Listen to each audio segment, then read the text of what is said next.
दर्शक बंधु आपण मानक शुभेच्छा और अभिनंदन।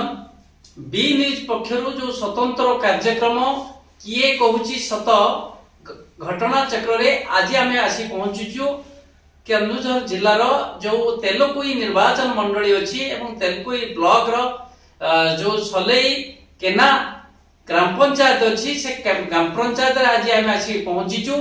आमे एपरि एक मनीषक सहित कथा हवा एवं जतिकि आमे प्रश्न तांको पचारिबु प्रत्येक प्रश्नर खुलमखुला उत्तर देबे एवं तांको मुहरु जानिबा जे जने उच्च शिक्षिता हेई मध्य चाकिर करथिले सुधा चाकिर को छाड़ी आज समाज सेवा रे काहे की पाद दैछथि तांको को गुण समाज रे को गुण देखा दैथिला जो सलेई केना पंचायत रे साधारण जनतांकर को दुख ताको मन को आंदोलित करिथिला जोथि पाई ताको मध्य जेल जीवाकू पड़िथिला एवं जनजाति जाति एवं साधारण वर्गर उन्नति करिवा पाई एवं सामूहिक भाव रे सलेईकना पंचायत रे विकास करिवा सहित एवं विकास रथ रे निजको सारथी सजई आजी सेही लोक माने बा से उक्त पंचायत रो लोक माने जो 2019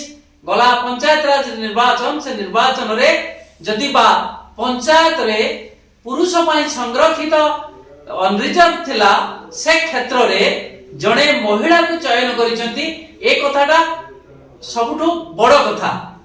ए जो सलेईकेना पंचायत रे सरपंच अछंती पांगेला मुंडा किंतु तांको सहित आमे कथा हवा एवं कथा हवा जानिबा तांको मुहरु ए जो राजनीतिक जीवन यात्रा चली से आपु नै केते खुशी अछंती एवं कहा आदर्श रे अनुप्राणित होई कि राजनीति रे योगदान करिसंती एवं राजनीति रे योगदान करके एक गुरुत्वपूर्ण भूमिका अर्थात पंचायत रे सरपंच हला परे आज पर्यंत जदि 2019 रु 2023 कथा हमें कहिबा तो से भितरे को कार्य करिसंती महिला मान पाई साधारण वर्ग पाई एवं हरिजन आदिवासी को पाई जोथि पाई से निजको गर्वित करुचंती एवं आगामी दिन रे पंचायत वासी कोन लक्ष्य रखिचंती।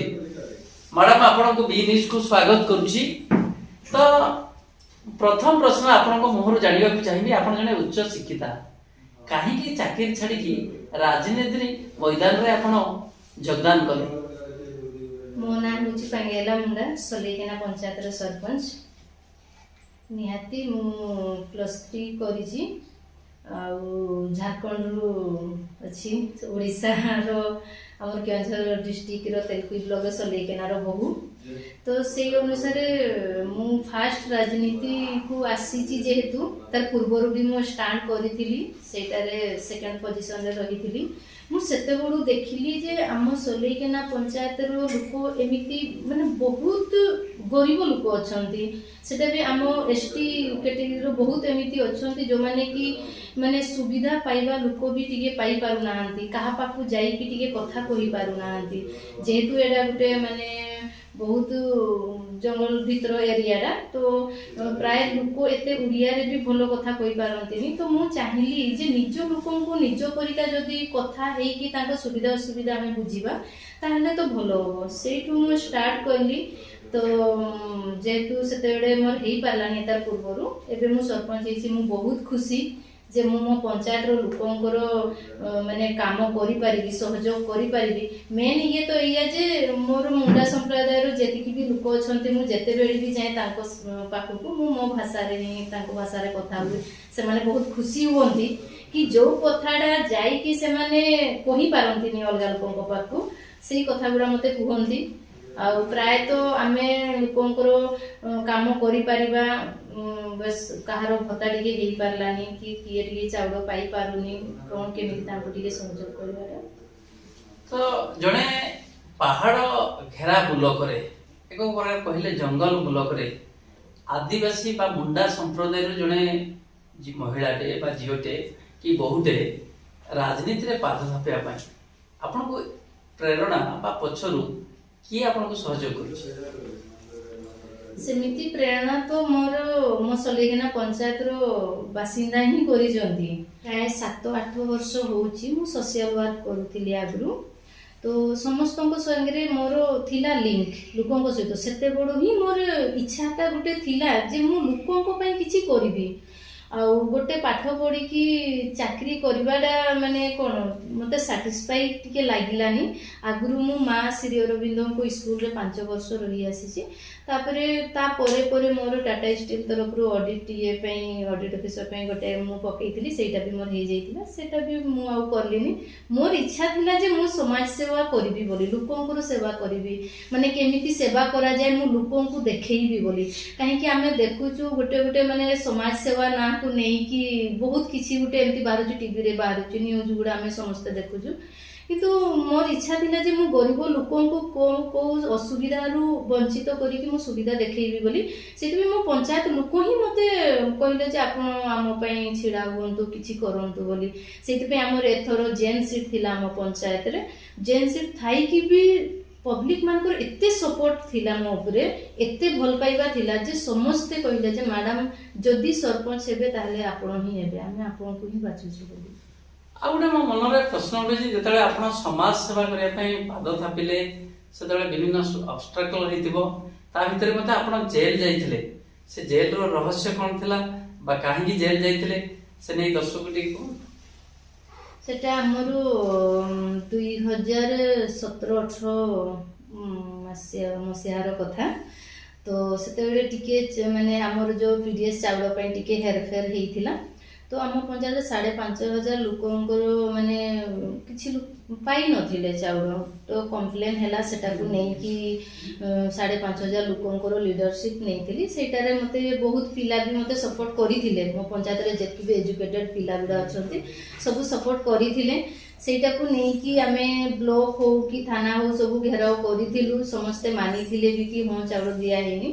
ତ ସେଇ ଅନୁସାରେ ମାନେ ସେତେବେଳେ ଏତେ ମୋର ମାନେ ଇଏ ନଥିଲା କି କୋଉ ରୁଟରେ ଗଲେ ଟିକେ ଆମେ ପହଞ୍ଚି ପାରିବୁ, ଏତେ ଆଇଡିଆ ନଥିଲା। ସେଇ ଅନୁସାରେ ଏମିତି ମୌକା ଗୋଟେ ପାଇଲେ ତ ମୁଁ ଆରେଷ୍ଟ ହେଇଗଲି। 10 ଦିନ କାଳେ ମୁଁ ମୋ ପଞ୍ଚାୟତବାସୀଙ୍କ ପାଇଁ ଥିଲି ଜେଲରେ। କିନ୍ତୁ ମୋତେ ଲାଗେନି କି ମୁଁ ପଞ୍ଚାୟତ ଲୋକଙ୍କ ପାଇଁ ମୁଁ ଯାଇଥିଲି, ମୁଁ ମୋ ନିଜ ପାଇଁ ଯାଇଥିଲି। ସେମାନେ ବି ମୋ ପଞ୍ଚାୟତ ଲୋକ ଗୁଡ଼ା ବି 3 ଦିନ କାଳେ ମୋ ପଞ୍ଚାୟତରେ ମାନେ ଚୁଲି ଜଳିଲାନି ମୋ ପାଇଁ। ଏତେ ଭଲ ପାଇବା ମୋ ପଞ୍ଚାୟତ ଲୋକଙ୍କ ମୋ ପାଇଁ ଅଛି। ସେମାନେ ବି ବହୁତ ସପୋର୍ଟ କରନ୍ତି ମୋତେ। ସରପଞ୍ଚ ମ୍ୟାଡାମ ମହୋଦୟା, ଆପଣଙ୍କ ମୋର ଚତୁର୍ଥ ପ୍ରଶ୍ନ ରହିବ ଯେ ରାଜନୀତି କରିବା ପୂର୍ବରୁ ଯେତେବେଳେ ଲୋକଙ୍କ ସେବା କରୁଥିଲେ ପଞ୍ଚାୟତରେ, ସେତେବେଳେ ଲୋକଙ୍କର କ'ଣ ସମସ୍ୟା ଆପଣଙ୍କ ପଞ୍ଚାୟତ ଥିଲା? ଏବେ ସୁଦ୍ଧା ସେ ସମସ୍ୟା ଘେରି ରହିଛି। ଆମେ କହିପାରିବା ସ୍ୱାସ୍ଥ୍ୟ, ଗମନାଗମନ କିମ୍ବା ଜଳ, ଏ ନେଇକି ମନର ଆନ୍ଦୋଳିତ ଅଛି। ଆପଣ ଲକ୍ଷ୍ୟ କରୁଛନ୍ତି ସେ ସମସ୍ୟାକୁ ସମାଧାନ କରିବା ଦିଗରେ ନିଶ୍ଚିତ ଭାବରେ ସଫଳ ହେବେ। ଆଗରେ ବି ସେବା କରୁଥିଲି, କିନ୍ତୁ ସେତେବେଳେ ତାଙ୍କ ସାଙ୍ଗରେ ମିଶିକି ମୁଁ କରୁଥିଲି। କି ଯୋଉ ଅଫିସକୁ ବି ଯାଉଥିଲି ସେଠି ଗୋଟେ ନିଜର ମାନେ କ'ଣ କରନ୍ତି ଆପଣ, କ'ଣ ଇଏ ସୋସିଆଲ ୱାର୍କର ଅନୁସାରେ ମୁଁ ଯାଉଥିଲି। କିନ୍ତୁ ଏବେ ଯେହେତୁ ମୁଁ ସଲେଇକିନା ପଞ୍ଚାୟତର ସରପଞ୍ଚ ଅଛି, ତ ମୁଁ ଡାଇରେକ୍ଟ କୌଣସି ଅଫିସକୁ ଯାଇକି ଲୋକଙ୍କର ପ୍ରୋବ୍ଲେମକୁ ମୁଁ ମାନେ ସର୍ଟ ଆଉଟ୍ କରିପାରୁଛି। ତାଙ୍କ ପ୍ରୋବ୍ଲେମକୁ ନେଇକି ମୁଁ, ଯେମିତିକି ଆମେ ହେଉଛୁ ସରପଞ୍ଚ ଯେହେତୁ ଗୋଟେ ଅଛୁ, ମାନେ ଆମେ ହେଉଛୁ ପବ୍ଲିକ ଆଉ ସରକାରଙ୍କ ମଝିରେ ଗୋଟେ ଆମେ ଅଛୁ। ଆମେ ପବ୍ଲିକର ପ୍ରୋବ୍ଲେମ ସରକାରକୁ ଜଣେଇବୁ, ସରକାରର ଯାହା ବି ସୁବିଧା ଅସୁବିଧା ଅଛି ସେଇଟା ଆମେ ଲୋକଙ୍କ ପାଖକୁ ପହଞ୍ଚେଇ ପାରିବୁ। ଆପଣଙ୍କ ଆଉ ଗୋଟେ ରାଜନୈତିକ ବାତାବରଣ, ଆପଣ ମୁଣ୍ଡା ସମ୍ପ୍ରଦାୟରେ ସରପଞ୍ଚରେ ରହିଯିବେ ନା ଲକ୍ଷ୍ୟ ଅଛି ତେଲୁକୁଇ ବା ରାଜ୍ୟ ବା ଜିଲ୍ଲାରେ ନେତୃତ୍ୱ ନେବେ? ସେମିତି କିଛି ଭାବିନି, ଆଗରୁ ବି ଭାବିନଥିଲି ଯେ ମୁଁ ସରପଞ୍ଚ ହେବି ବୋଲି। ବସ୍ ଗୋଟେ ଜୋସ୍ ମାନେ ଆସିଲା, ଲୋକଙ୍କର ଏତେ ଭଲ ପାଇବା ମୋତେ ଟାଣିଦେଲା ଯେ ଆଜି ମୁଁ ମାନେ ଜବ୍ ବି ନ କରିକି ସରପଞ୍ଚକୁ ଆସିଛି। ତାପରେ ଫାଷ୍ଟ ତ ମୁଁ ମୋ ପଞ୍ଚାୟତକୁ ଦେଖିବି। କାହିଁକି ଯଦି ଆମେ ଗୋଟେ ରାଜ୍ୟକୁ କି ଯଦି ଆମ ଓଡ଼ିଶା ରାଜ୍ୟରେ ଆଜି ନବୀନ ସାର୍ ମାନେ 1 ନମ୍ବର ମୁଖ୍ୟମନ୍ତ୍ରୀ ଯଦି ହେଇଛନ୍ତି ତାହେଲେ ତ ଆମର 4 କୋଟି 4.5 କୋଟି ଲୋକଙ୍କ ପାଇଁ ହେଇଛନ୍ତି। ତ ଫାଷ୍ଟ ଆମେ ଯଦି କିଛି ଡେଭଲପ୍ କରିବା ପାଇଁ ଚାହିଁବା ତାହେଲେ ତ ନିଜ ୱାର୍ଡରୁ, ନିଜ ଗାଁରୁ, ନିଜ ପଞ୍ଚାୟତରୁ, ନିଜ ବ୍ଲକରୁ ହିଁ ଷ୍ଟାର୍ଟ କରିବା।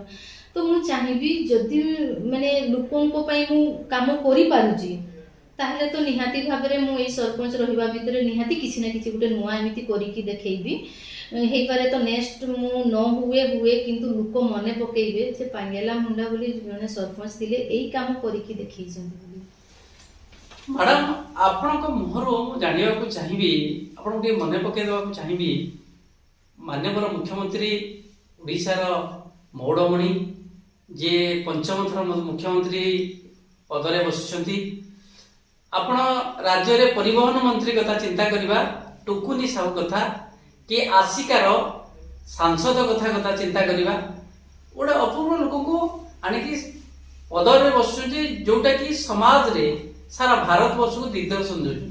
ଯଦି କାଲି ପାଙ୍ଗେଲା ମୁଣ୍ଡା ଯେ ତେଲୁଗୁରେ ବିଧାୟକ ନ ହେବେ, ରାଜ୍ୟରେ ମନ୍ତ୍ରୀ ନ ହେବେ, ଯଦି ମାନ୍ୟବର ମୁଖ୍ୟମନ୍ତ୍ରୀ ଦଳୀୟ ସୁପ୍ରିମୋ ଆପଣ ଉପରେ ଆଶା ପ୍ରକଟ କରନ୍ତି, ଏ କଥାକୁ ନେଇକି ଆପଣ କେତେ ଜୋର ଆଗ୍ରହ ଅଛନ୍ତି?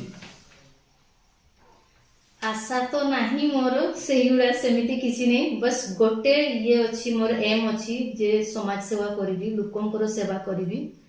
ଯଦି ମୁଁ ସେମିତି ମାନେ ଚାହିଁବେ କି ମୁଁ ଲୋକଙ୍କର ଆହୁରି ସେବା କରେ ବୋଲି ଯଦି ଚାହିଁବେ ତାହେଲେ ତ, ଯଦି ସେମିତି ଉପରକୁ ବି ଆହୁରି ଚାହିଁବେ ତାହେଲେ ତ ମୁଁ ଆମର ମୁଖ୍ୟମନ୍ତ୍ରୀ ସାର୍ଙ୍କୁ ତ ଏମିତି ମନା କରିବି ନାହିଁ। ଯଦି ମୋର ଏମିତି ଅଛି ଆଗକୁ ଆହୁରି ବି ଲୋକଙ୍କର ସେବା କରିବାର, ଲୋକଙ୍କ ପାଖକୁ ଯାଇକି ତାଙ୍କ ସୁବିଧା ଅସୁବିଧା ଦୁଃଖ ସୁଖରେ ଯଦି ଛିଡ଼ା ହେବାର ଏଇଟା ଗୋଟେ ମାଧ୍ୟମ ଯଦି, ତାହେଲେ ତ ନିହାତି ଭାବରେ ମୁଁ ଆଗକୁ ଯିବି। ଧନ୍ୟବାଦ। ଇଏ ଥିଲା ସୁଲେଇକେନା ପଞ୍ଚାୟତର ଯୋଉ ସରପଞ୍ଚ ଅଛନ୍ତି ମ୍ୟାଡାମ ପାଙ୍ଗେଲା ମୁଣ୍ଡା। ଆମ ପ୍ରଶ୍ନର ଖୁଲମ ଖୁଲା ଭାବେ ସେ ଉତ୍ତର ଦଉଥିଲେ। ଦର୍ଶକ ବନ୍ଧୁ, ତାଙ୍କ ମୁହଁରେ ଗୋଟିଏ କଥା ସଦାବେଳେ ବାହାରୁଥିଲା, ମୁଁ ସମାଜ ସେବା କରିବା ପାଇଁ ଆସିଛି, ମୁଁ ଏଠି ବ୍ୟବସାୟ କରିବା ପାଇଁ ଆସିନି। ଏ ପଞ୍ଚାୟତର ଜନସାଧାରଣ ଯୋଉ ଭଳି ଭାବରେ ଅକୁଣ୍ଠ ଚିତ୍ତରେ ସ୍ନେହ ଶ୍ରଦ୍ଧା ଭଲ ପାଇବା ଦେଇଛନ୍ତି, ତାଙ୍କ ଭଲ ପାଇବାକୁ କେତେବେଳେ ମୁଁ ଅନାଦର କରିବି ନାହିଁ, ଅଣଦେଖା କରିବି ନାହିଁ। ଅଥରେ ହଉ, ଯେତେବେଳେ ଯୋଉ ମୁହୂର୍ତ୍ତରେ ଯୋଉ ଗରିବ ସମ୍ପ୍ରଦାୟ, ଯୋଉ ଜାତିର ଲୋକ ମତେ ଯୋଉ ପ୍ରକାର ସାହାଯ୍ୟ ମାଗିବେ, ନିଶ୍ଚିତ ଭାବରେ କାନ୍ଧକୁ କାନ୍ଧ ମିଳେଇ ତାଙ୍କ ପାଖରେ ଛିଡା ହେବି, ତାଙ୍କ ସମସ୍ୟାର ସମାଧାନ କରିବା ଦିଗରେ ଚେଷ୍ଟା ଜାରି ରଖିବି। ଭଗବାନ ମତେ ଆଶୀର୍ବାଦ କରନ୍ତୁ। ପଞ୍ଚାୟତର ସାମୂହିକ ବିକାଶ ସହିତ ସାଧାରଣ ଜନତାଙ୍କ ମୁହଁରେ, ଗରିବଙ୍କ ମୁହଁରେ ହସ ଫୁଟାଇବା ପାଇଁ ମତେ ବଳ ଦିଅନ୍ତୁ। ମୁଁ ତାଙ୍କର ସାରଥୀ ସାଜି, ଆଉ ଭବିଷ୍ୟତରେ କେତେବେଳେ ଆଶା କରିନାହାନ୍ତି କେତେବେଳେ କୋଉ ପଦବୀ ମିଳିବ, କିନ୍ତୁ ଜୀବନର ଶେଷ ପର୍ଯ୍ୟନ୍ତ, ଜୀବନର ଶେଷ ଯାତ୍ରା ପର୍ଯ୍ୟନ୍ତ ସେ ସମାଜ ସେବା ଜାରି ରଖିବେ। କେତେବେଳେ ସମାଜ ସେବା କରିବା କ୍ଷେତ୍ରରେ କେତେବେଳେ ସେ ଥକି ପଡିବେ ନାହିଁ, ଯେତେ ପର୍ଯ୍ୟନ୍ତ ସିଏ ଜୀବଦଶାରେ ଥିବେ। ଏବଂ ସବୁଠାରୁ ଗୁରୁତ୍ୱପୂର୍ଣ୍ଣ କଥା ହଉଛି, ଏ କେଉଁଝର ଜିଲ୍ଲାରେ ଯୋଉ ତେଲୁଗୁଇ ନିର୍ବାଚନ ମଣ୍ଡଳୀ ରହିଛି, ତେଲୁଗୁଇ ବ୍ଲକ ରହିଛି, ଯୋଉ ସିଲେଇକେନା ଗୋଟେ ପଞ୍ଚାୟତ ରହିଛି, ଇଏ ସମ୍ପୂର୍ଣ୍ଣ ବଣ ଜଙ୍ଗଲ ଘେରା, ପଶୁ ପକ୍ଷୀଙ୍କ ସହଚର। ରାତିରେ ଯେତେବେଳେ ଜହ୍ନ ଆଲୁଅ ଦେଖାଯାଏ, ଦିନ ବେଳା ଯେପରି ଭାବରେ ରାତିରେ ପଶୁ ପକ୍ଷୀ ସାଧାରଣ ଜନତାଙ୍କର ସହଚର ପାଲଟିଥାନ୍ତି, ରାତି ସହିତ ଦିନର ଅନୁରୂପ ଘଟଣା ଘଟେ। କିଛି ଦିନ ପୂର୍ବରୁ ଉକ୍ତ ପଞ୍ଚାୟତରେ ସରପଞ୍ଚଙ୍କ ଉପସ୍ଥିତ ଯେତେବେଳେ ସେ ଘଟଣାସ୍ଥଳକୁ ଯାଇଥିଲେ, ହାତୀ ଆକ୍ରମଣ କରିଥିଲା। ସେତେବେଳେ ଗଣମାଧ୍ୟମରେ ଶ୍ରୀମତୀ ମୁଣ୍ଡା ଚର୍ଚ୍ଚାର କେନ୍ଦ୍ରବିନ୍ଦୁ ପାଲଟିଥିଲେ। ଆମେ ମଧ୍ୟ ପ୍ରଭୁ ଜଗନ୍ନାଥଙ୍କ ନିକଟରେ ପ୍ରାର୍ଥନା କରୁଛି, ଶ୍ରୀମତୀ ମୁଣ୍ଡାଙ୍କର ଭବିଷ୍ୟତର ଉତ୍ତରୋତ୍ତର ହେଉ, ସମାଜ ସେବା କ୍ଷେତ୍ରରେ ଆହୁରି ଅଗ୍ରସର ହୁଅନ୍ତୁ ଏବଂ ସୁଲେଇକେନା ପଞ୍ଚାୟତ ସହିତ ତେଲକୋଇ ଏବଂ କେଉଁଝର ଜିଲ୍ଲାର ସେବା କରିବାରେ ଅଗ୍ରଣୀ ରୁହନ୍ତୁ, ଆଗରେ ରୁହନ୍ତୁ।